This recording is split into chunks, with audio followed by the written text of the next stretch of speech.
नमस्कार दोस्तों, निधि लोकगीत चैनल में आपका स्वागत है। मैं आपको कजरी गीत सुनाने जा रही हूँ। पसंद आए तो चैनल को लाइक, सब्सक्राइब, शेयर, कमेंट ज़रूर करना। डारे पाते ना आई के झेलुआ तबई हो श्याम जाय मधुबनावा। डारे पाते ना आई के झेलुआ तबई हो श्याम जाय मधुबनावा। हमरे टीकावा कह जाया करार हो तबई श्याम जाया मधुबनावा। डारे पाते नाई के झेलुआ तबई हो श्याम जाया मधुबनावा। हमरे नथिया कह जाया करार हो तबई श्याम जाया मधुबनावा।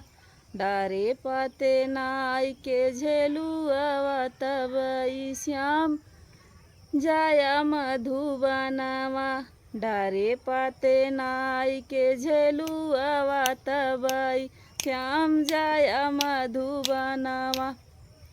हमरे हरवा कह जाया करार हो तबई श्याम जाया मधुबनावा।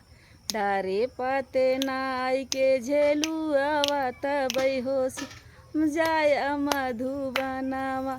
हमरे कंगना कह जाया करार हो तबई श्याम जाया मधुबनावा। डारे पाते नाई के झेलुआ तबई हो श्याम जाया मधुबनावा। हमरे कंगना कह जाया करार हो तबई श्याम जाया मधुबनावा।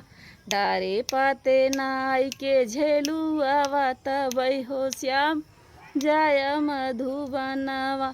हमरे कर धन कह जाया करार हो तबई श्याम जाया मधुबनावा।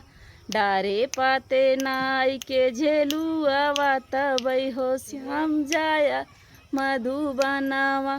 हमरे छगला कह जाया करार हो तबई श्याम जाया मधुबनावा।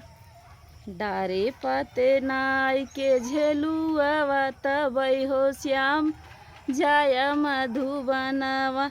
डारे पाते नाई के झेलुआ तबई हो श्याम जाया मधुबनावा।